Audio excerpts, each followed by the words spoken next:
Good morning, students. Today, this is the concluding part of human, that is the respiration, that is the part 3 I'm talking about. And today we will discuss about the human respiratory system. How do human beings respire? And for the purpose, they have got a complete system, what we call it human respiratory system. Now what happens in a human being?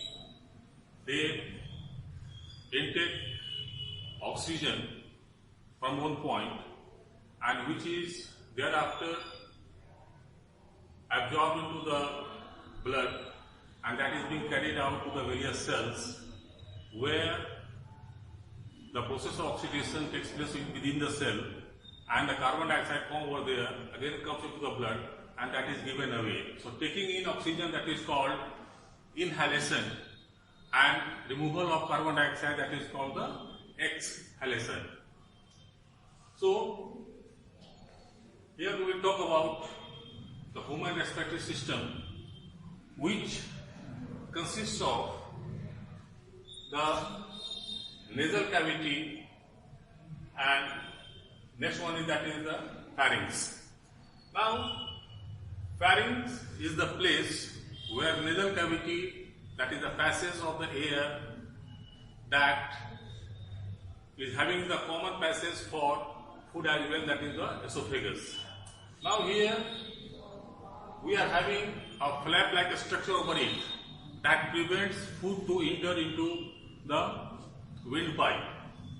Thereafter we have got the larynx, and that controls the voice as well.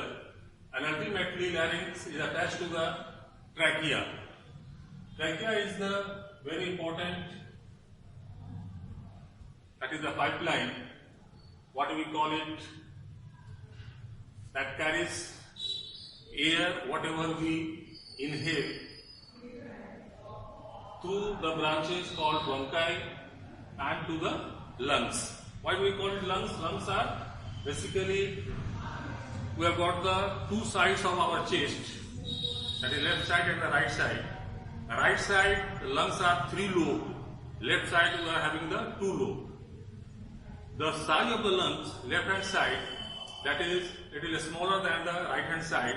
The reason behind is that in the left hand side, the heart has also to be accommodated over here, and the whole thing that is separated from the abdomen, that is the diaphragm. So this is the whole thing that is called the thoracic cavity, while the below it, that is called the abdominal cavity. So we are right now concerned with the thoracic cavity, where we have got the human respiratory system.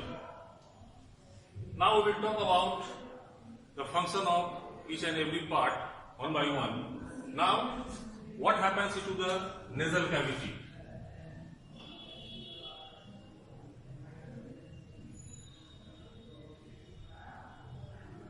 Nasal cavity is having, that is, air and mucus.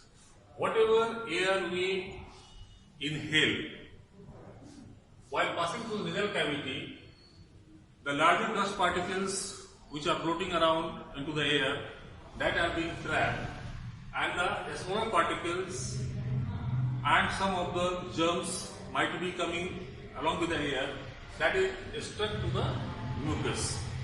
So, and the mucus also moistens the air what we are taking in, and also little warmth is being given to the blood supply over there.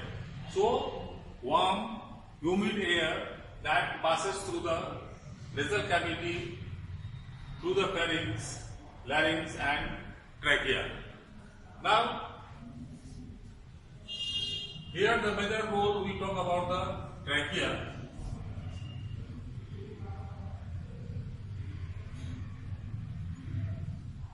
It is a muscular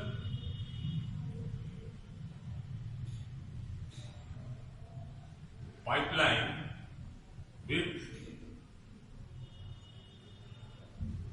layer of mucus and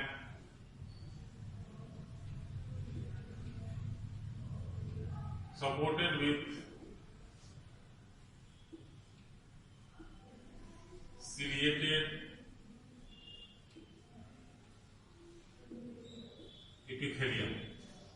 Now what happens over here? When the wind passes through the trachea, and in the trachea this mucus and the cilia, what is being done over here? Suppose this is there are two layers of mucus over here, that because of the ciliary movement, this layer goes down and this layer goes up, and this ultimately goes into the esophagus, where from that is being removed. Why this movement is there? Because whatever air coming in spite of the filtration into the nasal cavity, the many germs and the very minute dust particles might be there, which is stuck into the mucus, and these are to be removed from here, and that has to go away to our alimentary canal. Apart from since it is a muscular, naturally they are likely to get collapsed, and once it is getting collapsed, what happens? This will block the passage of the air into it. Now once the air passage is blocked, the air will not pass, and ultimately we will not be able to respire. So for this reason, the trachea is supported with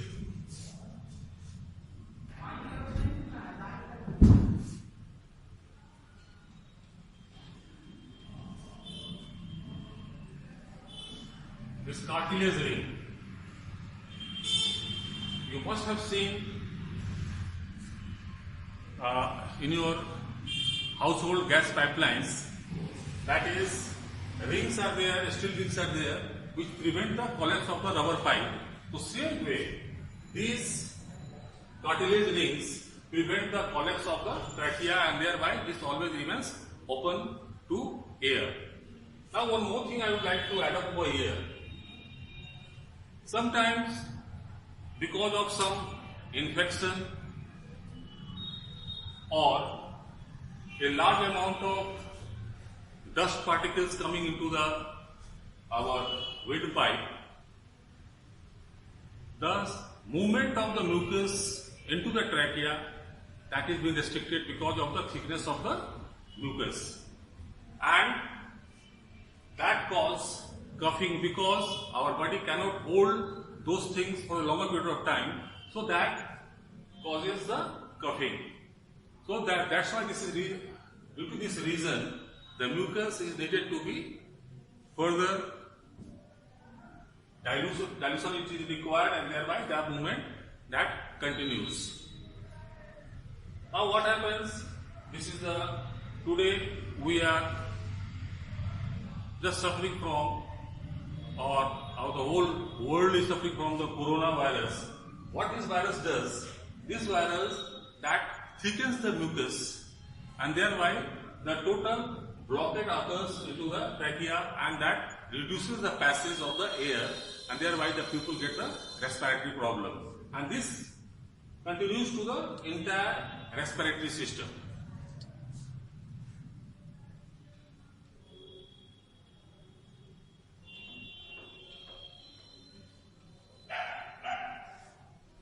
Now, trachea is further divided into two parts, what we call it bronchi.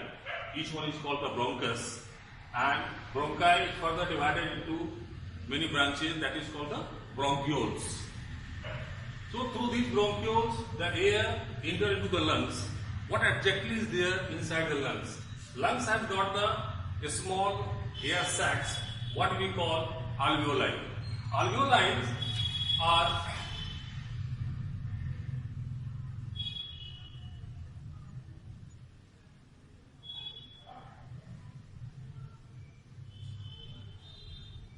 the single line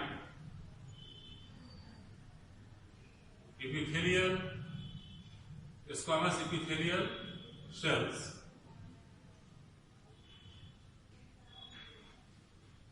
Supported with blood vessels.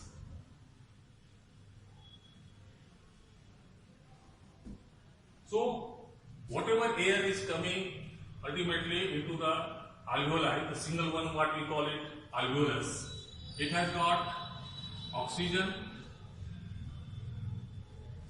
that is we call it air, oxygen, and the blood carries, this is the carbon dioxide.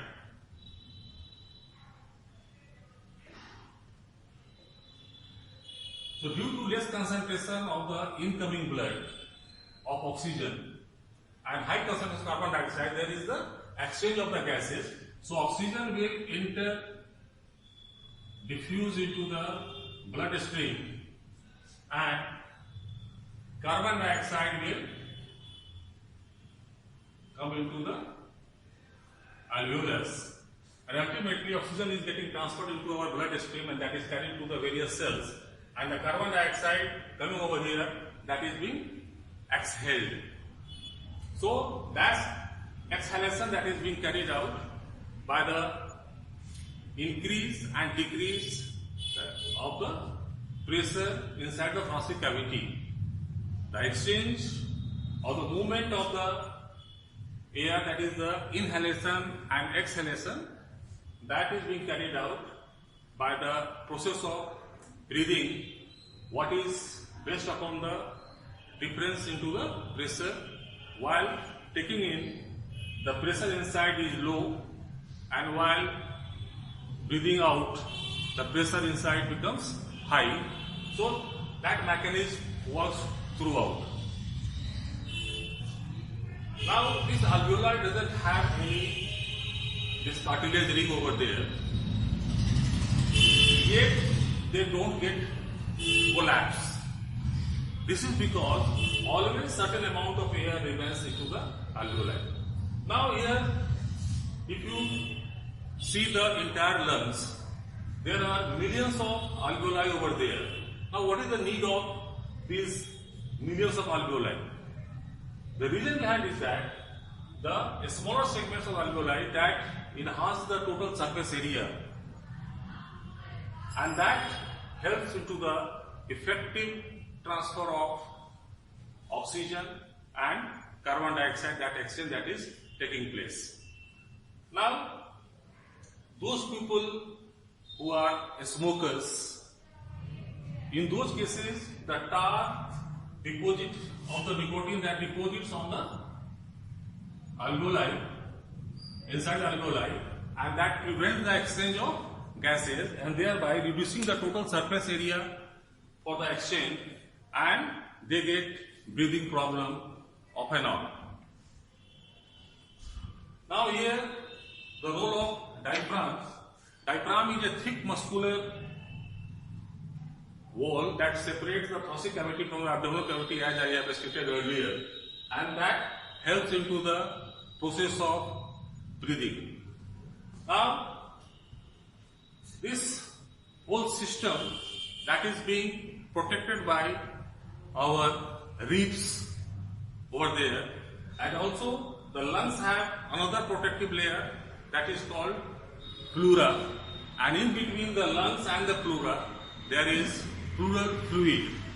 Remember always that into the human being, all the delicate organs, they are protected by a membrane and a liquid filled inside. The liquid is there because in case there is any physical injury or the physical shock is there, that pressure gets distributed throughout, so impact is very, very low because of the liquid inside. Now, in the process of inhalation and exhalation, what happens?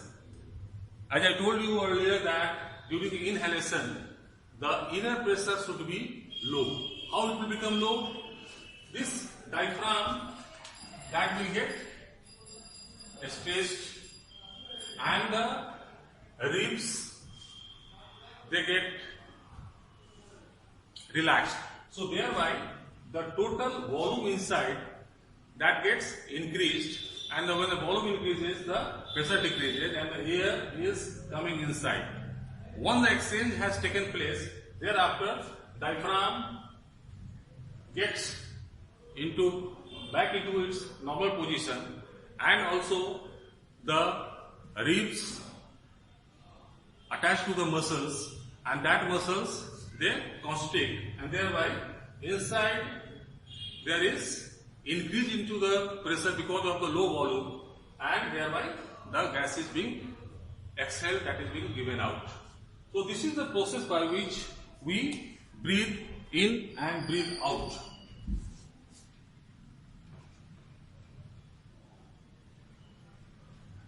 Now I would like to give you some of the facts related to the respiration or our respiratory system. Normally, in each cycle of breathing, we take in 3.5 liters of air inside and giving away. But by practice, we can have more air inside, and especially athletes, they require more oxygen because they carry out a large amount of physical work over there. So naturally they will be requiring more energy, and for that purpose they require more oxygen. So their lung capacity is much higher than a normal people. So that can be increased, that can be decreased, and the decreasing might be in the various regions. Now here one more thing I would like to add up. Sometimes you must have felt while taking food, if you start talking or laughing, suddenly you start coughing. Why this is so? Because here into the pharynx part, that is the flap that prevents the food to enter into the trachea. And while you are talking about or laughing, the flap that gets opened up, and certain food particles they enter into the trachea, which is not meant for that. That is meant for air only. So thereby, once unwanted material come inside, the body system is there, those substances are to be removed. So for this reason, suddenly the lungs they start collapsing and pushing the air inside outwards, and thereby those substances that have got stuck into the trachea, they are being removed. So this is advisable that during consuming your food, try to avoid talking or laughing, because sometimes in spite of the coughing, the substances may not be coming out, and that may be the fatal means that is the life threatening. So with this, we end our part, that is the human respiratory system and the respiration in women. Just you can go through the text, and if any question is there, you may ask in the main site when we will take up this class. Thank you.